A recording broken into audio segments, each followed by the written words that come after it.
We must be friggin' crazy. I'm feeling pretty fucking petrified.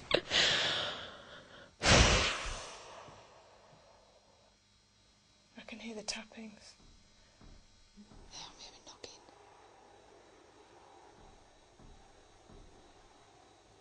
Hey, underneath my feet. Knocking? Yeah. Can you hear it? Yeah. Can you knock underneath our feet? Let us know that we're here, that you're here. Please knock underneath our feet.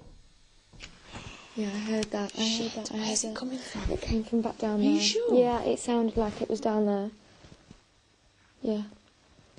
I like it when I don't mind them knocking. No, I don't mind the knocking. I just draw the line at things being thrown and people being touched just right now. Oh, gosh. Come on, you're doing really well. Was that you? Fuck. What was Guys? that? Are you coming up? Yes. Have you got activity? Yeah. How are you doing? We didn't. I thought we thought we had a knock in one of the. We had in the hanging room. a couple of knocks in the hanging room. Should we just do something here then? Well, why don't we Shall we go back in there? Let's go back in here. Come on. No. Come on. I don't Sarah. like that room, seriously. Come on, it's the four of us. Let's just do No, it. I don't Please, come like on. that room. Come on, let's do it. Come Are you on. sure about this? No, because that man's hostile. He doesn't want us there. He doesn't want us there. Did he tell you? He didn't tell me in so many words, but I get the feeling that he doesn't want us there. And I wouldn't be saying that if I didn't feel it. Well, you either sit out here on your own, Oh, don't. or we'll go in there. Come on. Let's go into the bathroom. Come on, Papa. Oh, come on. I'm not. I'm sorry. Come on. What's the matter? Take me on the hand. You're joking. Mobile. What? Put the light on. You pissed him off, Cheryl. I told you. I'm going out of here. I'm sorry. Either flick it on the hand or Don't something. go. But it's Cheryl he's after. Can we go in another room? Because this guy's seriously... I don't think I can cope. But you I probably... don't understand why this squire is so anal. Don't wind him up.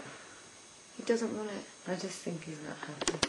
He doesn't want us in here. I'm Well, he telling just you doesn't. now. He doesn't have any respect for women. Well, no, come on. If you're here, just tap the fucking table.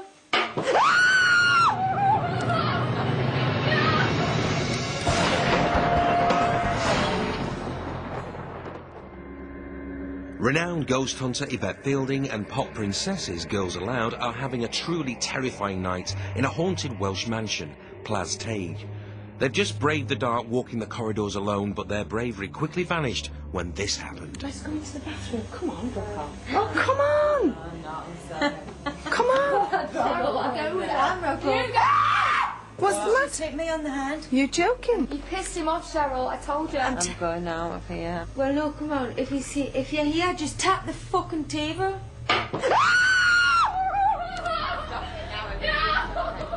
Cheryl! You fucker! Right, I'm out of here. What the fuck did you do that for? Having regrouped with Nicola, the girls don't waste any time getting out of there and rush to meet Yvette in the taxi.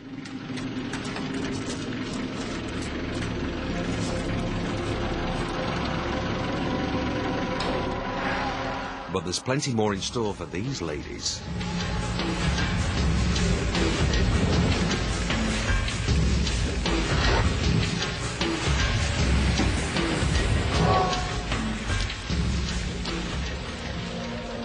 Our second location this evening is an old abandoned sanatorium hospital isolated in the depths of Cheshire. This sprawling derelict site is over 100 years old and is almost in total darkness, which won't help the girls' nerves. Welcome, girls. As Yvette drops the girls off, local history buff Dan Clark is here to give the group some background on the place. Nice to meet you. Okay, and welcome to what's reputed to be one of the most haunted locations in Cheshire. Nice. Yes, what you actually see here is the main hospital building. The main hospital building was built in the early 1900s. It was built to treat people with tuberculosis, which back in the day was a very serious illness and a very infectious illness, and hence why it's built in such a remote location. You're surrounded by woodland, so you are very, very remote here. It's a sad fact that lots of people are actually sent here to die. In the first 50 years, there was a huge amount of death here.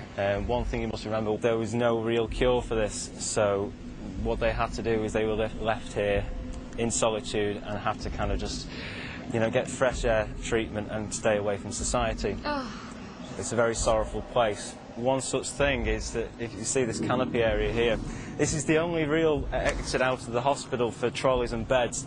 Trolleys and beds are actually wheeled down this canopy area here. I don't like it at all. From the main basement of the hospital, which is taken into this area here, which was actually where it's alleged that the more poorly patients were actually taken to die. When researching a place like I have done over the last year, you do hear a lot of rumours about the place. So one such rumour is that in the grounds surrounding the hospital, there were actually people murdered. 2 students were murdered in the grounds. No one was ever actually caught or brought to justice for those murders.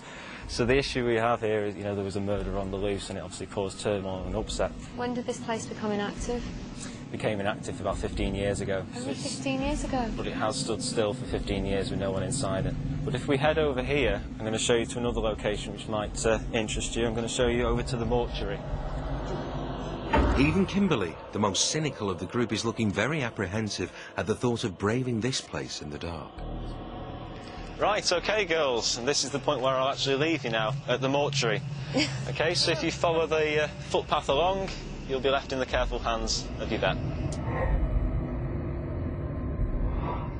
Probably the most ominous building on this site is here, the morgue, where bodies were brought for post-mortems. It still houses some original equipment. Hello, ladies. As the girls are greeted by Yvette, we have our psychologist, Geoffrey Beattie, watching their every move outside. It's interesting just watching them walking in because they are very, very hesitant now. Nicola's just come in, and the first thing she's done, she's got her hand to her mouth, covering it. Sarah's doing these self-comforting, touching movements.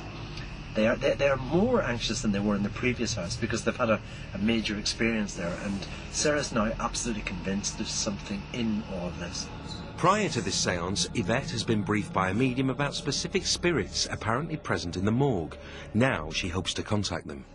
This would have been the mortuary slab where all the bodies would have been laid out, obviously once they were dead, embalmed. Some bodies were dissected, and of course the sink at the bottom would have been where all the blood and horrible bits were collected.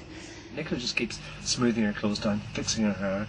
They're all very concerned. Sarah's playing with her hair more or less constantly, and I mean, at one level it looks as if it's about appearance, but it's not about that at all. These things are called adapters. Adapters means they're trying to do something about this conflict they've got, this kind of tension they've got inside. Now, this particular part of the building, it is said to be haunted by a lab assistant. A gentleman has been seen in here. Apparently he was, mediums have picked up on the fact that he was very obsessive about his work. So he's still here, he's present now. Kimberly's still the logical one. She kind of stresses that working in the business she works in, you have to be a bit cynical about people quite a lot of the time. And I think she's still got that cynicism about her. But the other three, I think, are kind of more convinced that there's something in all of this. Not comfortable, not happy. I'm told that the spirit of a woman is present here. She dates back to the 1940s, and she's a matron of a hospital. Are any of you happy to do a Ouija board? Well, I'm not over the moon, but I don't know if I do. I think I'm just asking for it.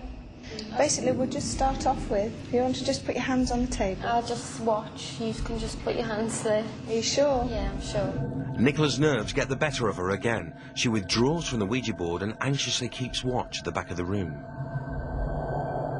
There's a kind of stillness in Nicola, which is, of course, a very common response to fear.